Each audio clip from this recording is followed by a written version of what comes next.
முடியுதா, பேச முடியுதா, முடியல. ஆனா உனக்கு இவ்வளத்தையும் கடமை கொடுத்து நீ நல்லா வாழ்ந்து உன்னை சுத்தி இருக்கிறவங்கள நல்லா வாழவைன்னு சொல்றாருல்ல, இது ஒரு அடிப்படை கடமை.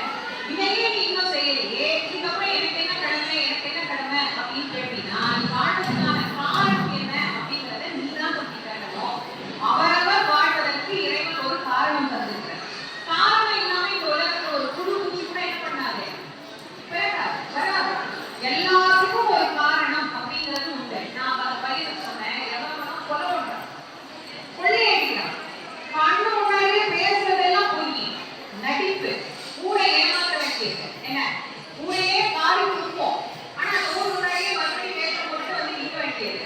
அப்புறம் ஊரே எல்லாரும் உங்களை மாதிரி இருந்தா அப்படின்னு போட்ட வேண்டியது. இதுதான் உலகத்தின் இயல்பு.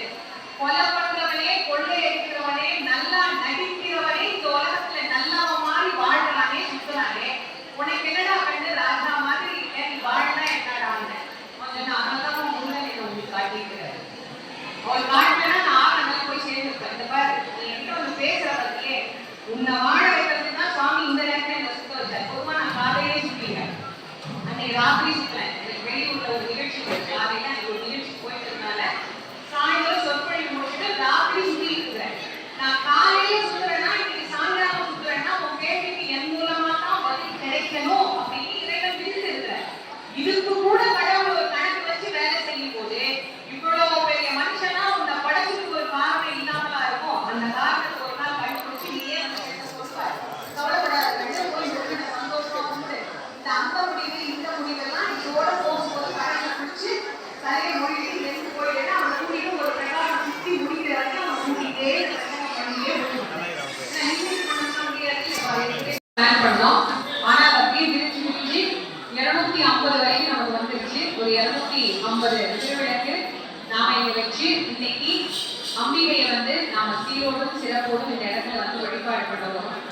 பொதுவா இறைவனை வந்து நாம ஜோதி ரூபமாக வழிபாடு செய்வது அப்படிங்கிறதுதான் மிக மிக விசேஷமானது அப்படின்னு அருளாளர்கள் நமக்கு சொல்றாங்க. ஏன்னா இறைவனை ஜோதி மயமானவர், ஆவியும் அந்தமும் இல்லா அருள் பெரும் ஜோதியானவன் அப்படின்னுதான் நம்ம இறைவனை வணங்குறோம். அதனால அந்த இறைவனை நம்ம வழிபாடு செய்கின்ற போது ஜோதிமயமாக இருக்கக்கூடிய திருவிளக்கினுடைய மொழியிலே அந்த இறைவனை நாம கண்டு அந்த இறைவனை வணங்கி அந்த இறைவனுடைய அருளை பரிபூர்ணமாக நாம பெற்று மகிழ்வதற்கான ஒரு நல்ல வழியையும் நல்ல மார்க்கத்தையும் இந்த விளக்கு பூஜை என்பதை நமக்கு காட்டுகிறது. அதுவும் இல்லாம இந்த விளக்கு பூஜையை நீங்க கவனிச்சீங்கன்னா முப்பெரும் தேவியரையும் நம்ம இதை வச்சு நாம வழிபாடு பண்ண போறோம். 3 தேவியர்கள். நமக்கு எந்த நலன் வேணும் அப்படின்னாலும் எல்லா நலன்களும் நமக்கு தேவை அப்படின்னா நம்ம வீட்டுல யார்கிட்ட கேட்போம், அம்மாட்ட தான் கேட்போம். எனக்கு இது வேணும், அது வேணும்.